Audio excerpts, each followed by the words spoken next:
If you're thinking about getting CFP certified, you already know that it is not cheap.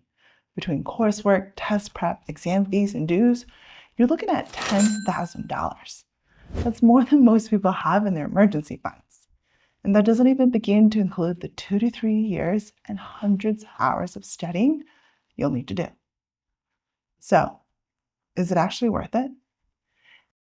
In this video, I'm going to break down when the CFP certification makes sense, when it doesn't, and the real ROI you can expect.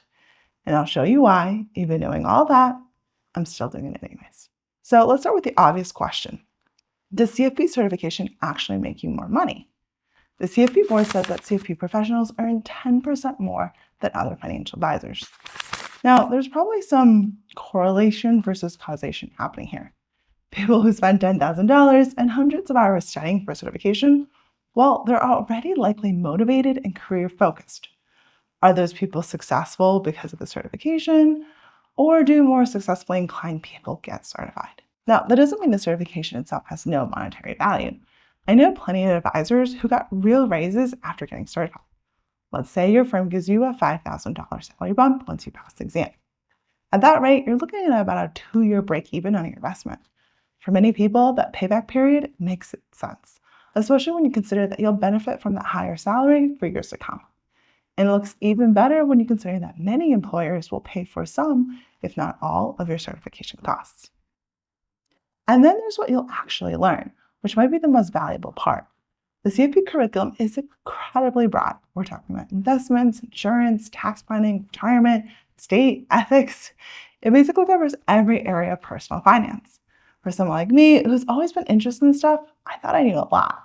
But the reality is, while I'm comfortable with some things like econ, behavior finance investments, and I understand retirement planning and tax okay, estate planning, insurance strategies, I know nothing. And honestly, that's learning I probably would not have done my own. The curriculum gives you a structured path to knowledge that you probably otherwise won't develop. Sure, I could have picked up bits and pieces here and there, but without the pressure of an exam, I'm not going to systematically work through estate planning concepts in my free time. And in my view, what the curriculum really does well is teach you the vocabulary of financial planning and the basic mechanisms.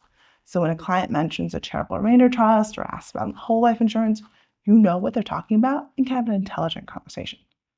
Developing that kind of confidence is invaluable. Now, don't get me wrong. The coursework is 2 miles wide and an inch deep, which means if you truly want to become an expert in a specific area, you're going to want more hands-on experience and potentially layer on specialized certifications.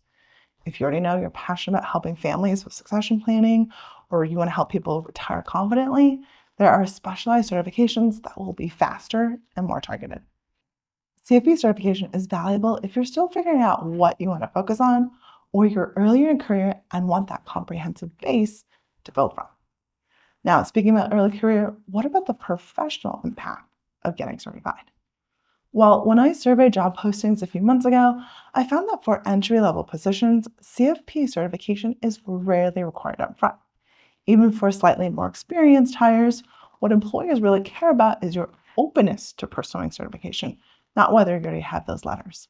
That's why my advice to most people thinking about making a career switch to financial planning is to get a job in the industry first. See if you like it. CFP certification is a hefty investment. You want to make sure that this is a career you're going to enjoy. Yes, you're going to be helping people pursue their dreams and care for their families, but you're also going to be doing a lot of sales. Are you okay with that? Once you understand what it really takes to be successful in this field, then get certified with your employer's support. Okay, so far we've covered salary and career impact.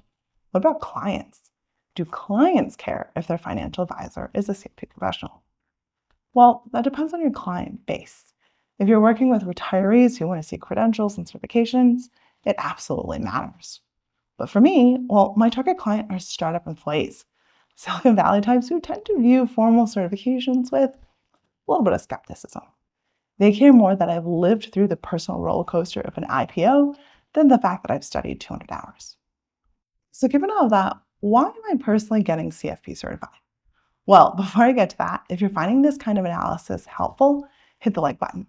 This is a new channel, and while it focuses on CFP certification, I try to keep it real and free from marketing spin. So Why am I pursuing CFP certification? Honestly, it's personal. I have always been interested in personal finance. Maybe it started from helping my parents, who are immigrants, navigate a completely new financial landscape. I remember doing their taxes in high school, and this was back when you had to go to the library to get the actual forms and fill them out by hand. I am so old that I had to walk to the library uphill both ways. And in college, I discovered Meet SETI, I got into the FIRE movement, and I lived through the stress of figuring out what to do with my startup equity. Personal finance has always been this thread through my life, and now I'm making it my career. As for certification, well, I'm doing it because I want to be the best advisor I can be. I want to understand estate planning and insurance strategies because I'm genuinely curious and because it makes me better at helping people, not because I need it to be successful with my target client. And you know what? That seems to be a pretty common theme among experienced financial advisors who are getting certified. I've talked to people with a decade or more in the industry, and while they're not doing it for immediate money or career boost, they are doing it for themselves. As one advisor said to me, it's my white whale. Another said, my partner who brought me into this business was already certified. So at first it was like, why do we both need it? We were focused on growing the practice. But now it's my turn. Sometimes the best investments are the ones with practical benefits and personal fulfillment. If you've decided that CFP certification is right for you, check out my video on exactly how to become a certified financial planner. I break down the entire process step by step, from education requirements to finding a job. I'll see you in the next one.